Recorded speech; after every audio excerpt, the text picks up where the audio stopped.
ইসরায়েলের হামলায় প্রায় ধ্বংস হয়ে গেছে ফিলিস্তিনের গাজা। বোমার ধোঁয়ায় আচ্ছন্ন গোটা নগরী। ধ্বংসস্তূপের নিচে চাপা পড়ছে গাজাবাসীর আর্তনাদ। ইসরায়েলের ধ্বংসলীলা আর হামাসের প্রতিরোধে পিষ্ট হচ্ছে স্বপ্ন, ঝরছে হাজার হাজার নিরীহ প্রাণ।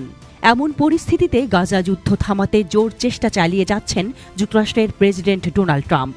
যুক্তরাষ্ট্র গাজার অনাহারে থাকা মানুষের পাশে দাঁড়াবে বলেও মন্তব্য করেছেন তিনি। যুদ্ধবাজ দেশ হিসেবে খ্যাত যুক্তরাষ্ট্রের প্রেসিডেন্টের মুখে গাজাবাসীর জন্য এমন সহানুভূতি দেখানোতে অনেকটা অবাকই হয়েছে বিশ্ব। কেননা মার্কিন গোলাবারুদেই তো গাজাকে রীতিমতো নরকে পরিণত করছে দখলদার ইসরায়েলি বাহিনী। তাহলে কোন স্বার্থে গাজা যুদ্ধ বন্ধ করতে চাইছেন ট্রাম্প? বর্তমানে মধ্যপ্রাচ্য সফরে রয়েছেন ট্রাম্প। সফরের অংশ হিসেবে কাতারে অবস্থানকালে গাজাকে যুক্তরাষ্ট্র নিয়ন্ত্রিত মুক্তাঞ্চল করার পরিকল্পনার কথা জানিয়েছেন তিনি।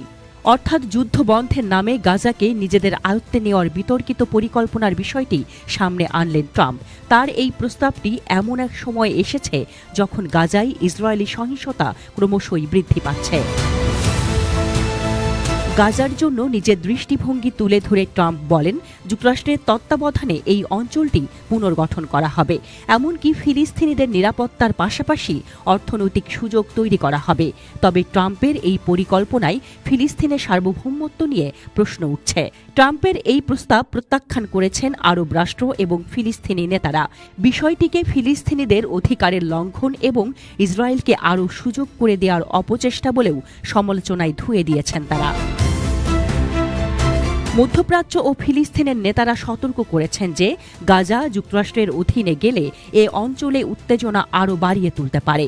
যে কোনো সমাধানে ফিলিস্তিনিদের আত্মনিয়ন্ত্রণের অধিকারকে অবশ্যই সম্মান জানাতে হবে বলেও জোর দেন তারা। এদিকে বিশ্লেষকদের মতে এই প্রস্তাবটি মধ্যপ্রাচ্য কূটনীতির প্রতি ট্রাম্পের স্বার্থ হাসিলের দৃষ্টিভঙ্গি প্রকাশ করে। এর আগেও গাজার বাসিন্দাদের অন্য জায়গায় পুনর্বাসন করে এটিকে নিজেদের নিয়ন্ত্রণে নিতে বারবার তাগাদা দিয়েছেন যুক্তরাষ্ট্রের নেতারা। এদিকে যুদ্ধের পর গাজার নিয়ন্ত্রণ যুক্তরাষ্ট্রের হাতে তুলে দিতে ইসরায়েলকে পরামর্শ দিয়েছিলেন ডোনাল্ড ট্রাম্প। গাজার বাসিন্দাদের জর্ডান ও মিশর সহ অন্যান্য দেশে স্থানান্তর করা উচিত বলেও প্রস্তাব দিয়েছিলেন তিনি। এমনকি গাজায় মার্কিন সৈন্য মোতায়েনের সম্ভাবনাকেও উড়িয়ে দেননি ট্রাম্প। এসব কারণে তার প্রস্তাব আন্তর্জাতিক আইনের গুরুতর লঙ্ঘন হিসেবে ব্যাপকভাবে নিন্দিত হয়েছে। অধিকৃত ফিলিস্তিনি ভূখণ্ড নিয়ে ট্রাম্পের এই পরিকল্পনার নিন্দা করেছেন জাতিসংঘের তদন্ত কমিশনের চেয়ার নাভি পিলাই। এটিকে জাতিগত নিধনের একটি সুস্পষ্ট কাজ বলে অভিহিত করেছেন তিনি।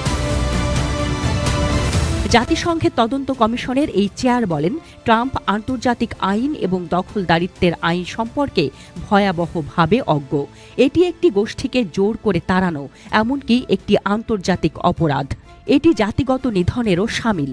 এ থেকেই বোঝা যাচ্ছে গাজাকে যুক্তরাষ্ট্রের ঘাঁটিতে পরিণত করতে বারবার এ অঞ্চলে যুদ্ধবিরতির প্রসঙ্গ তুলছেন ডোনাল্ড ট্রাম্প।